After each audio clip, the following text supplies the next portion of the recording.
सुप्रभात बच्चों। आज मैं हिंदी शिक्षण में आप लोगों को एक ऐसी महिला के बारे में बताने जा रहे हैं जिसके बारे में दायक कथन को सुनेंगे तो आप लोगों को जानना होगा कि वो महिला कौन है। क्या आप लोग जानना चाहते हैं? तो बच्चों, आज के पाठ में हम ऐसी ही एक महिला के बारे में बता रहे हैं जो 1.5 वर्ष की आयु में देखने सुनने की शक्ति खो दी थी, और वह कोई और नहीं है बल्कि स्वयं इस पाठ की लेखिका हेलेन केलर हैं। तो आज हम 6वीं कक्षा के वसंत भाग 1 के 11वां पाठ, जो देख कर के भी नहीं देखते, पढ़ेंगे। तो बच्चों ये देखिए, जो देख करके भी नहीं देखते, ये पाठ 11वां है।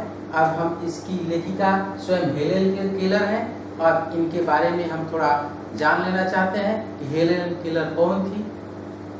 तो हेलेन केलर अमेरिका के टस्केविया में जन्मी, जिनका जन्म 1880 में हुआ था और वो 1.5 साल की आयु में ही बीमार हो गई, जिसके कारण से उनको देखने सुनने की शक्ति खो दी थी।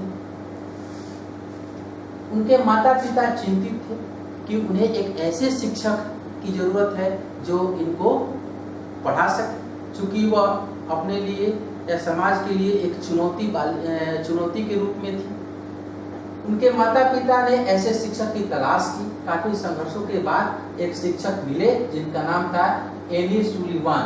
इन्होंने केलर को हर प्रकार की शिक्षा दी, मैनुअल, अल्फाबेट और ब्रेल लिपि की, जो अंधे और बहरों को वो ब्रेल लिपि से पढ़ाया जाता है।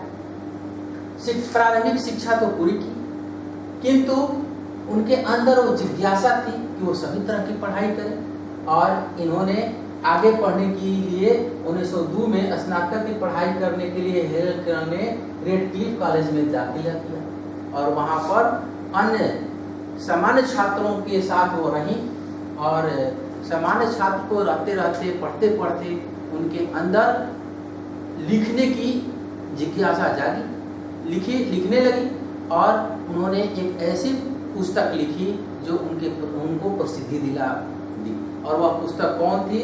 The story of my life. तो इस तरह से हेलेन केलर कहती हैं कि अपने जीवन में यदि संघर्ष किया जाए तो कोई कार्य नहीं जिसे हम कर नहीं सकते हैं।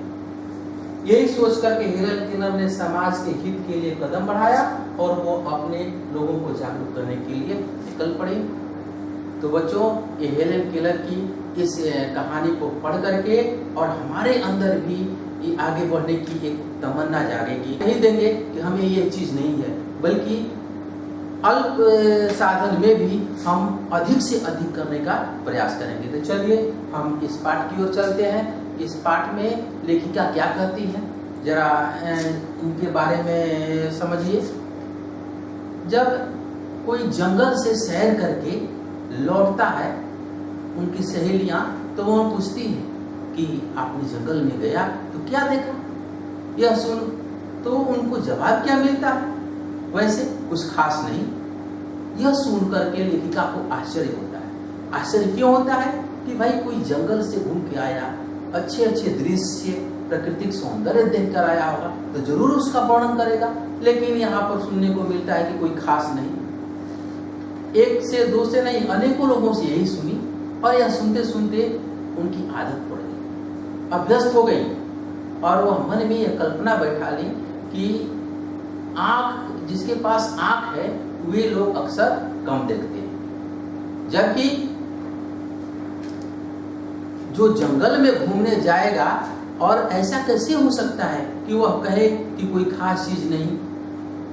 वह लेखिका स्वयं अपनी बात करती, और अपनी बात क्या करती है कि मेरे पास तो ईश्वर की यह दी हुई अमूल्य तोहफा दुर्भाग्य से चली गई है, अर्थात आंखें नहीं रही।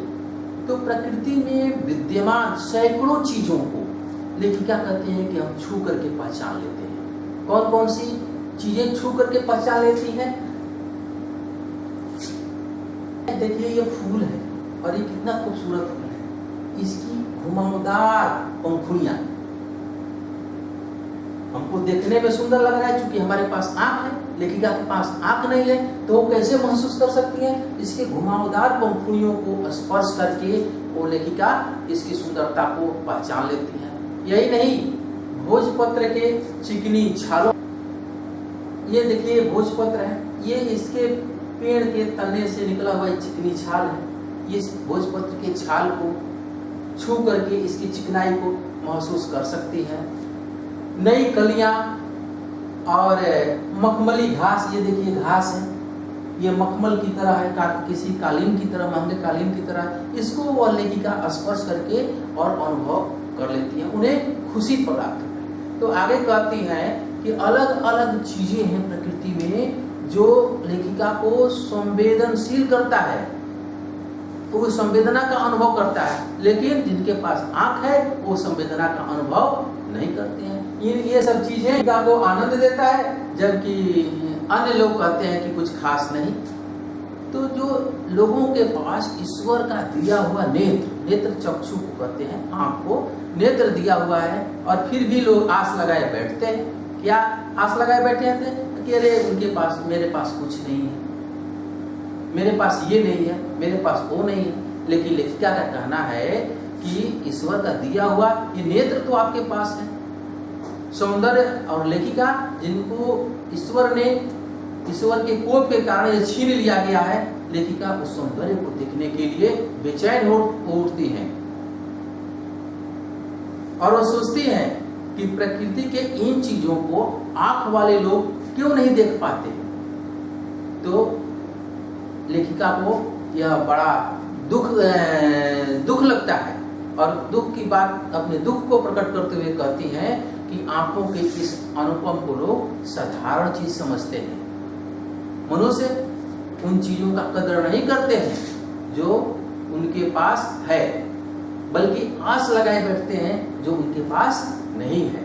जबकि दृष्टि का आशीर्वाद ईश्वर का दिया हुआ एक अमूल्य तोहफा है, नियामत है। इसे खुशियों के इंद्रधनुषी रंग से भरा जा सकता है। देखिए बच्चों, इंद्रधनुषी रंग से, ये इंद्रधनुष है, और इंद्रधनुष में 7 रंग है। ये कितना खूबसूरत है। तो जहां भी इंद्रधनुष की बात आती है वो अपने आप में एक सौंदर्य का अनुभूति कराता है। तो लेखिका वही कहती है कि इस आंख के द्वारा हम अपने जीवन के खुशियों को इंद्रधनुषी रंग से भर सकते हैं। देखिए इस पाठ में आया है मखमली सतह, मुलायम परत, जैसे घास के छोटे छोटे घासों को वह स्पर्श करके वह मखमली परत अनुभव करती है, मखमल की तरह एहसास का मतलब अनुभव। खुशनसीब उनके लिए कहती हैं जिनके पास आंखें हैं, भाग्यशाली होता है इसका अर्थ। और खुशनसीब का विलोम शब्द क्या होगा? बदनसीब। मचलना, बेचैन होना, मतलब लेखिका जिनके पास नेत्र नहीं है वह प्रकृति के इन दृश्यों को देखने के लिए मचल उठती है। मुग्ध होना, मोहित होना। संवेदना, अनुभूति करते हैं। जब लेखिका के पास नेत्र नहीं है, देख नहीं सकती है, तो वह संवेदना को, अनुभूति को स्पर्श करके अनुभव कर लेती हैं। जैसे बहते हुए पानी में हाथ लगाती हैं, उसके बहाव को, पेड़ के खुरदरे छालों को, पेड़ को स्पर्श करके चिड़ियों की चहचहाट को अनुभूति कर लेती है, मौसम के बदलाव को अनुभूति कर लेती है। तो उनके, हमारे पास जो सेंस है, आँख, नाक, कान, त्वचा, जीभ, इनके द्वारा हम अनुभव कर सकते हैं। तो लेखिका के नेत्र नहीं है, न देख करके भी इन चीजों से वह अनुभूति कर लेती हैं। नियामक कहते हैं ईश्वरीय उपहार, और आंख भी उसी ईश्वरीय उपहार में से एक है।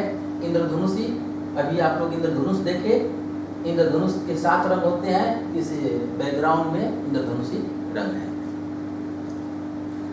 तो आइए बच्चों, अब हम इसके भाषा की बात पहले करते हैं। देखिए, अगर मुझे इन चीजों को छूने भर से कितनी खुशी मिलती, तो उसकी सुंदरता देखकर मेरा मन मुग्ध हो जाएगा।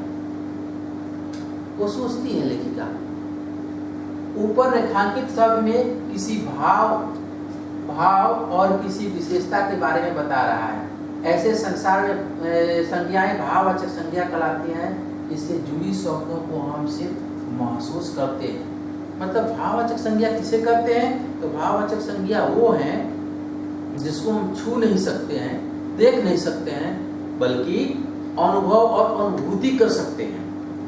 यहाँ पर कुछ भाववाचक संज्ञाएं दिए हुए हैं। इन भाववाचक संज्ञा से हमें विशेषण बनाना है। जैसे यहाँ पर देखिए मिठास, ये आस प्रत्यय लगा है, मिठास ये भाववाचक संज्ञा है। अब इसको हम आस हटा देंगे तो बन जाएगा मीठा, ये हो गया विशेषण। इसी तरह से कुछ शब्द क्रिया बनेंगे और कुछ विशेषण बनेंगे। यहाँ पर शांति, शांत, बुढ़ापा, बूढ़ा, बहाव, बहना, ये क्रिया हो गया।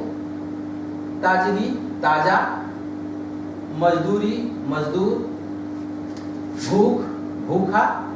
अब कहेंगे भूखा व्यक्ति, तो भूखा जो है विशेषण हो गया और व्यक्ति विशेष हो गया।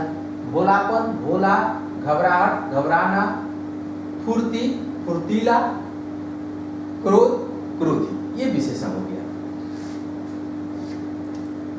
आगे चलते हैं वस्तुनिष्ठ प्रश्न की ओर। लेखिका किसके स्वर पर मुग्ध हो जाती है? ये 4 ऑप्शन है यहाँ पर, चिड़िया, मोर, कोयल, बच्चों की। तो क्या होगा? चिड़िया। लेखिका अक्सर किसकी परीक्षा रखती थी? अक्सर किसकी परीक्षा लेती थी? वहां पर होना चाहिए तो माता पिता की, मित्रों की, भाई बहन की। तो क्या होगा? मित्रों की। जब वह कोई मित्र जंगल से लौट कर आते थे तो पूछती थी क्या देखें। मित्र का जवाब सुनकर लेखिका को क्या नहीं हुआ? चिंता, घबराहट, क्रोध, आश्चर्य। क्या नहीं हुआ बच्चों? आश्चर्य नहीं हुआ। क्यों नहीं हुआ? क्योंकि वह अक्सर ऐसे ही उत्तर सुनती आ रही थी। चीड़ की छाल स्पर्श करने में कैसी महसूस होती है? चीड़ की छाल जो है बिल्कुल चिकनी होती है, जैसा हम अभी पिछले चित्र में दिखाए थे। चिकने, खुरदरी, चिपचिपी, लिबलिबी, तो ये होगा चिकने। लेखिका के मित्र कहाँ की सैर करके लौटी थी? जंगल की, बगीचे की, चिड़ियाघर की, बाजार की। उत्तर क्या होगा? जंगल की। मनुष्य अपनी खाली जगह की कभी कदर नहीं करता। क्षमताओं, अक्षमताओं, सुंदरता और महानता। क्या होगा? क्षमताओं का मतलब हमारे पास असीम क्षमताएं हैं, लेकिन उसकी कदर नहीं करता है। अब कभी कभी लेखिका का दिल क्यों मचल उठता है? उन्हें लगता है कि जब चीजों को छूकर इतनी खुशी मिलती है तो देखकर कितनी खुशी मिलेगी, इसलिए उनका दिल मचल उठता है। लेखिका को पत्तियों और घास के मैदान कैसे लगते हैं? तो उसे स्पर्श करके वो महंगे कालीन से भी ज्यादा प्रिय लगते हैं। हेलेन केलर प्रकृति की किन चीजों को छूकर पहचान लेती है? तो पेड़, लेखिका पेड़ की टहनी पर हाथ रखते ही किसी चिड़िया के मधुर स्वर का अनुभव कर लेती हैं। नदी और झरनों के पानी को छूकर महसूस कर लेती है, उसके बहाव को, उसकी तीव्रता को महसूस कर लेती है। दृष्टि के आशीर्वाद से जिंदगी में कैसे रंग भरा जा सकता है? तो रंग, यदि मनुष्य जीवन के कण-कण का आनंद ले तो वह अपनी जिंदगी को खुशियों के सतरंगी अर्थात इंद्रधनुषी रंग से भर सकता है। कुछ खास तो नहीं, हेलेन केलर की मित्र ने जवाब दी, किस मौके पर दिया? और हेलेन केलर को जवाब सुनकर आश्चर्य क्यों नहीं हुआ? किस मौके पर दिया? तो जब वह लेखिका के मित्र घूम करके आई थी। और आश्चर्य क्यों नहीं हुआ? क्योंकि ऐसे उत्तरों को सुनते सुनते वह आदी हो चुकी थी। अब दीर्घ उत्तरीय प्रश्न की ओर बढ़ते हैं बच्चों। जो देखकर भी नहीं देखते पाठ के आधार पर क्या सीख मिलती है? ये बहुत ही इंपॉर्टेंट प्रश्न है कि हमें अपनी क्षमताओं का प्रयोग करना चाहिए। जो आपके पास है, चीजों को लेकर रोते नहीं रहना चाहिए कि ये चीज तो हमारे पास है ही नहीं। जो आपके पास नहीं है, ईश्वर की दी हुई नियामक का भरपूर आनंद उठाकर स्वयं को प्रसन्न रखना चाहिए। और जीवन में यदि संघर्ष किया जाए तो कोई काम दुष्कर नहीं हो सकता है, कठिन नहीं हो सकता है। ये चीज, ये पाठ से संदेश मिलता है। और दूसरा प्रश्न है, लेखिका हेलेन केलर को किन किन प्राकृतिक चीजों का वर्णन किया है तथा उसके बारे में क्या लिखा है, ये अपने से लिखेंगे। Thank you. आज का पाठ पूरा हुआ। धन्यवाद।